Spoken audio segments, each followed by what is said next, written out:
Don't come to the wedding. Just watch it on YouTube if you care so much, Mom. I stared at the text message on my phone, reading it 3 times before the words actually sank in. My son Trevor had just uninvited me from his own wedding, the same wedding I had been funding entirely for the past 8 months. I sat in my corner office at Gravora Group, the pharmaceutical company I had built from nothing, and felt something cold settle in my chest. My name is Karen Whitlow. I'm 58 years old, and I've spent the last 30 years learning that people will take everything you give them and still find a way to ask for more. But this crossed a line I never thought my own child would dare to cross. I set my phone down carefully on my mahogany desk and looked out at the Seattle skyline. Rain streaked down the windows, which seemed fitting. Just yesterday, I had approved the final payment of $45,000 for the flowers alone. The venue in Tuscany, the 5-course dinner for 200 guests, the imported champagne, the designer everything. It all added up to nearly $300,000. Money I had transferred without hesitation because I thought I was investing in my son's happiness. The irony wasn't lost on me. I had built a business empire worth $50 million, yet somehow I had raised a son who felt entitled to exclude me from the most important day of his life, while still expecting me to pay for every expensive detail. The wedding was set for this Saturday in a historic villa outside Florence. I was supposed to fly out tomorrow morning. Trevor's fiancée Cassandra had always made it clear she thought I was too involved in their lives. Too controlling, she called it. What she failed to understand was that when you write the checks, you earn the right to have opinions. But apparently, my financial contributions weren't enough to secure me a seat at my own son's wedding. I picked up my phone again and typed back a simple response. Have a wonderful time, sweetie. Then I opened my contacts and scrolled to my assistant's number. Patricia had been with me for 12 years and understood the subtle language of my business dealings better than most lawyers. I typed out a message that would change everything. Call it off. The moment I hit send, I felt something shift inside me. This wasn't just about a wedding anymore. This was about respect, boundaries, and teaching my ungrateful son that actions have consequences. He wanted to exclude me? Fine. But he could do it without my money. I had always known Trevor was spoiled, but I blamed myself for that. After his father died when Trevor was 12, I threw myself into work and tried to compensate for his loss with material things. Private schools, luxury vacations, a trust fund that would set him up for life. I gave him everything I never had growing up poor in Detroit. The red flag started appearing about 2 years ago when Trevor announced his engagement to Cassandra Fleming, a wannabe influencer from a wealthy Boston family. From our first meeting, she made snide comments about my new money status and how different our families were. She had this way of smiling while delivering insults that made my teeth ache. "Oh, Karen, how quaint that you still work so much at your age," she had said during their engagement party. My mother retired at 55 to focus on her charity work and art collection. I should have seen then how she was poisoning Trevor against me. The weekly dinners became monthly, then stopped altogether. Phone calls became texts, and texts became silence unless he needed something. The wedding planning had been my last attempt to bridge the gap between us. When they first told me about their dream of a destination wedding in Italy, I immediately offered to pay. Trevor's eyes lit up with that familiar gleam I recognized from his childhood, the look of someone who had just gotten exactly what they wanted. But Cassandra's expression was different. She looked almost disappointed that I had made the gesture before she could manipulate it out of me. Over the following months, every conversation about the wedding became a negotiation. Cassandra wanted the most expensive everything, and somehow I became the villain for asking reasonable questions about the budget. When I suggested we could have an equally beautiful ceremony in Napa Valley for half the cost, she accused me of trying to ruin their special day. "This is our dream wedding, Mom," Trevor had said, his voice carrying that whining tone I remembered from when he was 15. "Can't you just support us without trying to control everything?" The worst part was watching my son transform into someone I barely recognized.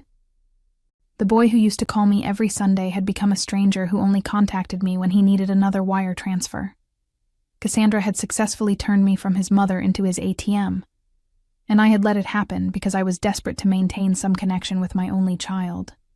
Now, sitting in my office with rain pattering against the windows, I realized that connection had been an illusion. They had been planning to exclude me all along, probably figuring I would find out too late to do anything about it. They had underestimated me completely. My phone buzzed with a text from Patricia. Understood. How far do we take this? I smiled for the first time in weeks and typed back, all the way. The next morning brought a flurry of activity that felt oddly therapeutic. Patricia arrived at my office at 6 a.m. with a stack of contracts and a grim expression that told me she was ready for war. We had worked together long enough that she understood my methods. I never made empty threats, and I always followed through. The venue contract has a 48-hour cancellation clause with full refund, she reported, spreading documents across my conference table. The caterer can be canceled with 24 hours notice. The florist, photographer, and string quartet all have similar terms. Your legal team has been reviewing everything since last night. I nodded, feeling that familiar rush of satisfaction that came from thorough preparation. In business, timing was everything, and I had always been excellent at timing. What about the guests? Do we have the invitation list? Cassandra's assistant was very helpful when I explained we needed to coordinate travel arrangements, Patricia said with a slight smirk. Apparently most guests are staying at the same hotel in Florence. I have all the details. The beauty of my plan was its simplicity. Everything, and I mean everything, had been booked under my company's name using my credit cards. Trevor and Cassandra had been so eager to spend my money that they had never bothered to transfer any vendors to their own accounts. They had no legal standing, no financial responsibility, and no backup plan. My phone rang, displaying Trevor's number. I let it go to voicemail, then listened to his message. Hey, Mom. Just wanted to confirm everything is still on track for Saturday. Cassie is getting nervous about some of the vendors. Call me back when you get this. The audacity was breathtaking. 3 days after uninviting me, he was calling to make sure I was still handling all the logistics for his wedding. I deleted the message without responding. Patricia looked up from her laptop. The hotel confirms that Mr. Trevor Whitlow and Miss Cassandra Fleming checked in yesterday evening. Their rehearsal dinner is scheduled for tonight at the venue. Perfect timing, I said, feeling pieces click into place. Execute the cancellations in sequence. Start with the vendors, then the venue. I want everything gone by noon their time. As Patricia made the calls, I booked a flight to Florence. If my son wanted me to watch his wedding online, he was going to be disappointed. There wouldn't be a wedding to watch, but there would be something much better. A lesson in consequences that would be worth every penny I had ever spent on his entitled existence. The last call Patricia made was to the villa. I watched her face as she spoke with the event coordinator, explaining that the Whitlow wedding was canceled effective immediately due to a family emergency. When she hung up, she looked at me with something approaching admiration. It's done, she said. Everything's canceled. Do you want me to book the return of the deposits? Not yet, I replied, already planning my next move. I have a better idea. The flight to Florence gave me 12 hours to perfect my plan. While Trevor and Cassandra were probably enjoying their rehearsal dinner, blissfully unaware that their wedding was evaporating around them, I was 30,000 feet above the Atlantic, putting the finishing touches on what would become the most satisfying business transaction of my career. I had built Gravora Group by recognizing opportunities that others missed, and this situation was no different. The Villa Monterosa was exquisite, a 16th-century estate with terraced gardens, a chapel, and accommodations for 50 guests. I had chosen it myself after touring dozens of venues. It was exactly the kind of place where a successful pharmaceutical CEO might host an important corporate retreat. My assistant had done her homework. The villa's event coordinator, Signora Benedetti, was devastated about the cancellation. but thrilled when I called to book the same weekend for a last-minute executive summit. The deposit I offered was twice what Trevor's wedding would have paid, and I promised a full week of additional bookings for future company events. "Naturalmente, Signora Whitlow," she had said in accented English. "The villa is yours. We will make it perfetto for your important guests." What she didn't know was that my important guests were the same people who had been invited to my son's wedding. During the flight, I had spent 4 hours crafting the perfect email, which went out to every single person on Cassandra's invitation list. "Dear friends and family," it began, "due to unforeseen circumstances, Trevor and Cassandra's wedding has been postponed indefinitely. However, I, Karen Whitlow, would be honored to host you all for a weekend celebration of new beginnings at the Villa Monterosa. Please consider this my treat as a gesture of gratitude for your friendship and support over the years." The responses started coming in before I landed. Apparently, many of the guests had been looking forward to their Italian weekend more than the actual wedding. Cassandra's own grandmother replied that she was delighted to finally meet the woman who built such an impressive company and looked forward to proper conversation with someone who understood business. By the time I checked into my hotel in Florence, a different one from where Trevor and Cassandra were staying, I had 43 confirmed attendees for my impromptu celebration. The florist was thrilled to repurpose the elaborate arrangements. The caterer switched the menu from wedding breakfast to corporate luncheon without missing a beat. Even the string quartet was available, eager for the additional income. The only thing I changed was the photography. Instead of wedding pictures, I arranged for a professional videographer to document my weekend celebration. After all, Trevor had suggested I watch on YouTube. I wanted to make sure he had something worth watching. My phone had been buzzing constantly with calls from Trevor, but I had turned it to silent mode. I could see his increasingly frantic voicemails piling up, but I wasn't ready to speak with him yet. First, I wanted him to fully understand what he had lost. The hotel concierge handed me my room key with a warm smile. "Benvenuta a Firenze, Signora Whitlow. I understand you have a special event this weekend." "Yes," I said, feeling genuinely happy for the first time in months. "It's going to be quite a celebration." As I rode the elevator to my suite, I thought about Trevor's text message that had started this whole thing. He had wanted me to watch his wedding online, as if my love for him could be reduced to a passive viewing experience. What he was about to learn was that some lines, once crossed, could never be uncrossed. And some mothers, when pushed too far, would rewrite the entire script. Saturday morning dawned crisp and clear in Tuscany. I woke up in my hotel suite feeling more energized than I had in years, like a general preparing for a battle I knew I would win. My phone showed 37 missed calls from Trevor and 12 text messages that progressed from confusion to panic to pure desperation. The first one, sent at 11 p.m. Florence time, read, "Mom, something weird is happening. The venue says our wedding is canceled. This has to be a mistake. Call me ASAP." By 3 a.m., his messages had become increasingly frantic. "Mom, where are you? The florist won't answer their phone. The caterer says they're working a different event. What is happening?" The most recent message, sent just an hour ago, simply said, "Please, I'm begging you. Call me back." I set the phone aside and ordered room service, fresh pastries, Italian coffee, and fruit that tasted like sunshine. Today was going to be perfect, and I intended to savor every moment of it. At 10 a.m., I arrived at Villa Monterosa to find organized chaos. The staff was setting up for what they believed was a corporate retreat, but with all the wedding flowers and decorations, it looked more like a fairy tale than a business meeting. Signora Benedetti greeted me with enthusiasm that bordered on reverence. "Signora Whitlow, everything is ready for your special guests. The chapel is prepared for your presentation." I had told her I would be giving a keynote speech about new beginnings in business. It wasn't entirely a lie. Yes, I'll be speaking about the importance of loyalty and respect in professional relationships. The first guests arrived at noon, Cassandra's Boston relatives who had been confused by my email but decided to attend anyway. Her Aunt Margaret, a stern-faced woman in her 70s, introduced herself with barely concealed curiosity. "I must say, this is highly unusual," she said, looking around at the elaborate setup.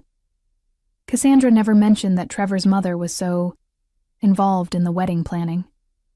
"Oh, I was very involved," I replied with a smile that felt sharp around the edges. "Some might say I made the whole thing possible." More guests trickled in throughout the afternoon. College friends of Trevor's, business associates of mine who had been invited as a courtesy, distant relatives who seemed more interested in the free Italian vacation than family obligations. By 4 p.m., we had a full house, and the irony was delicious. My son's wedding guests were attending my celebration instead. The photographer I had hired was documenting everything beautifully. Candid shots of guests enjoying the gardens, formal portraits in the chapel, group photos on the terrace with the Tuscan hills as a backdrop. It would make for quite a YouTube video. At 5 p.m., just as I was preparing to give my speech, my phone rang with a call from the hotel where Trevor and Cassandra were staying. I let it go to voicemail, then listened as the manager explained that Mr. Whitlow was in the lobby, asking to speak with me urgently. I turned to Signora Benedetti. "If anyone comes to the villa asking for Karen Whitlow, please tell them I'm unavailable. This is a private corporate event." She nodded solemnly. "Of course, Signora. No interruptions." As the golden hour approached and my guests gathered in the chapel for my presentation, I felt a satisfaction deeper than any business success I had ever achieved. Trevor had wanted to exclude me from his special day. Instead, I had created my own special day, with his guests, at his venue, telling the story I wanted to tell. The chapel at Villa Monterosa had never looked more beautiful. Late afternoon sunlight streamed through the stained glass windows, casting rainbow patterns across the stone floor where 43 wedding guests sat in wooden pews, waiting to hear what I had to say. The irony of the moment wasn't lost on me. I was standing exactly where my son should have been exchanging vows, addressing the people who had come to celebrate his marriage. "Ladies and gentlemen," I began, my voice carrying easily through the sacred space. "Thank you for joining me on such short notice for this celebration of new beginnings."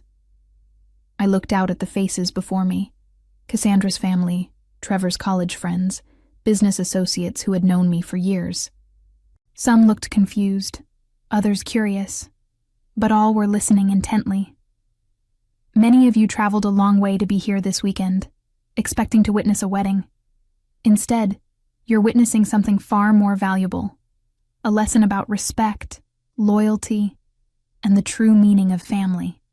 Cassandra's grandmother leaned forward, her sharp eyes fixed on me with what looked like approval. Trevor's former roommate shifted uncomfortably in his seat, probably realizing he was about to hear some uncomfortable truths.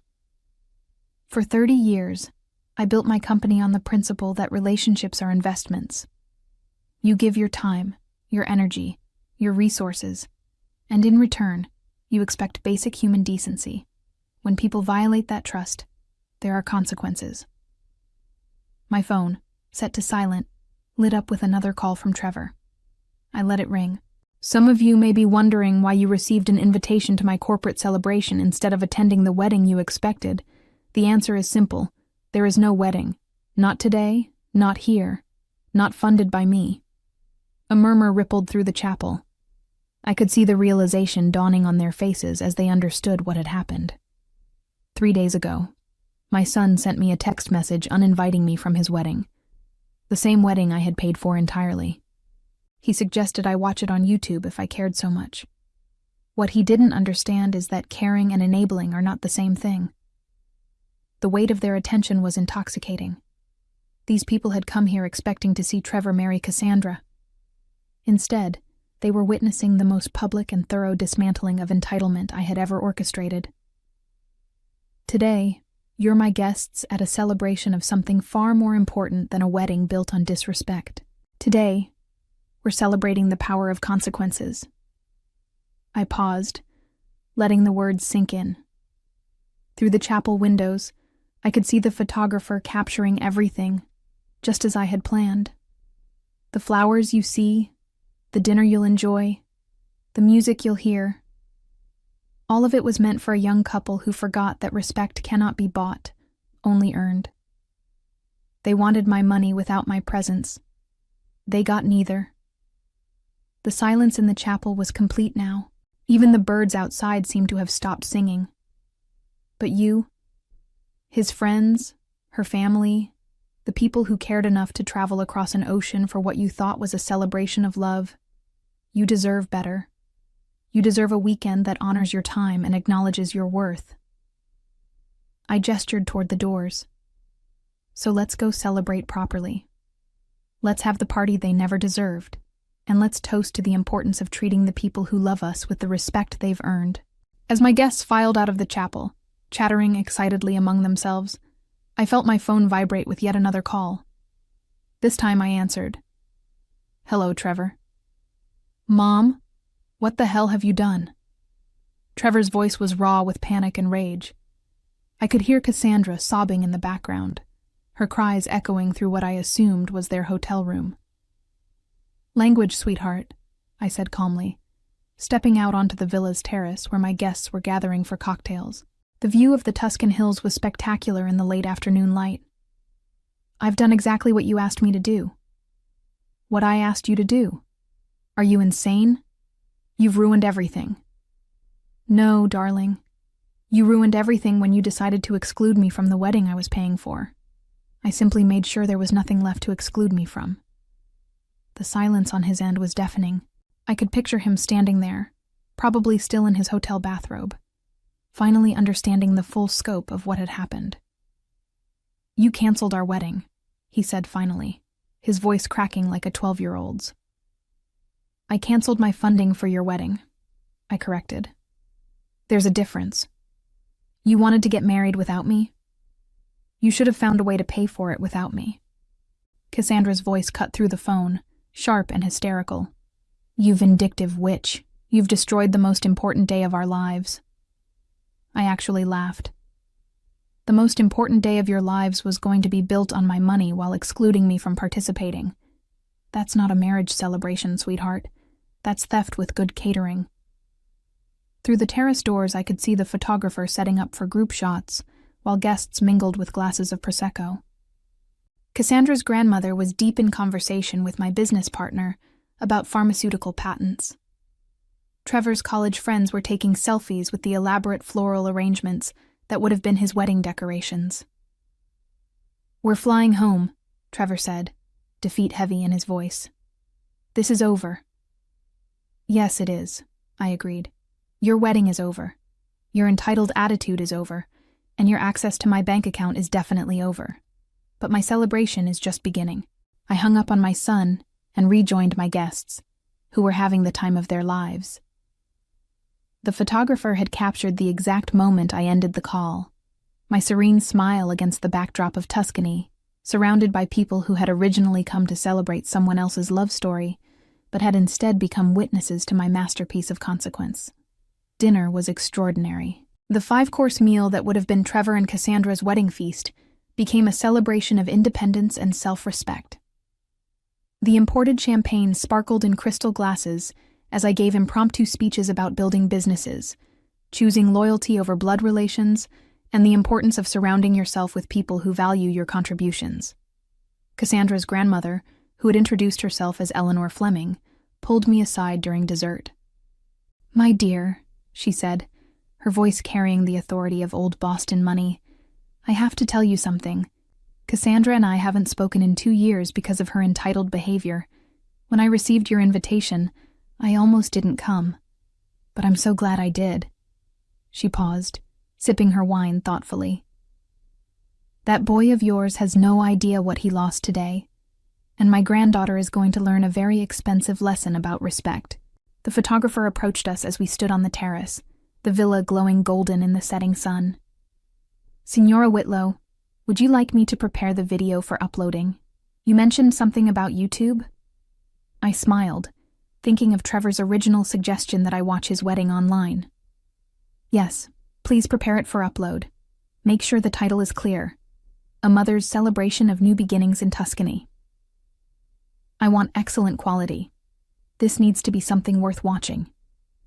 As the evening wound down and guests began returning to their hotels, I felt a deep satisfaction settle in my chest. Trevor had gotten exactly what he asked for, a mother who wasn't at his wedding.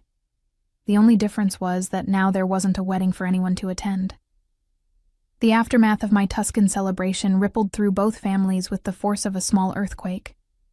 Trevor and Cassandra's relationship crumbled within 3 months. Unable to survive the humiliation and the crushing debt they suddenly faced when they tried to plan a replacement wedding without my financial backing. Cassandra moved back to Boston, where her family's money couldn't quite cover the lifestyle she had grown accustomed to on my dime. Trevor lost his apartment, his luxury car, and most of his friends, when he could no longer afford the expensive dinners and vacations that had defined his social circle. He was forced to take a real job for the first time in his adult life, working in customer service for a tech company that paid a fraction of what his trust fund had provided. The video of my celebration went viral, viewed over 2 million times, with comments praising me as a savage queen and Mother of the Year. Cassandra's social media influence evaporated overnight when the story broke, her follower count plummeting as people realized her luxurious lifestyle had been funded entirely by the mother-in-law she had spent years insulting. As I sit in my Seattle office now, 6 months later, watching the rain streak down my windows, just as it did on that day when everything changed, I feel no regret about the choice I made. Trevor calls occasionally, usually when he needs help with rent or groceries, but our conversations are different now, more honest, less entitled. Sometimes I think he might actually be learning what it means to earn something instead of simply expecting it. Building Gravora Group taught me that the most valuable lessons often come with the highest price tags, and some investments only pay dividends when you're brave enough to stop throwing good money after bad. My son wanted to exclude me from his life while keeping my wallet. Instead, he learned that love and money are not the same thing, and that a mother's generosity, once lost, is not easily regained.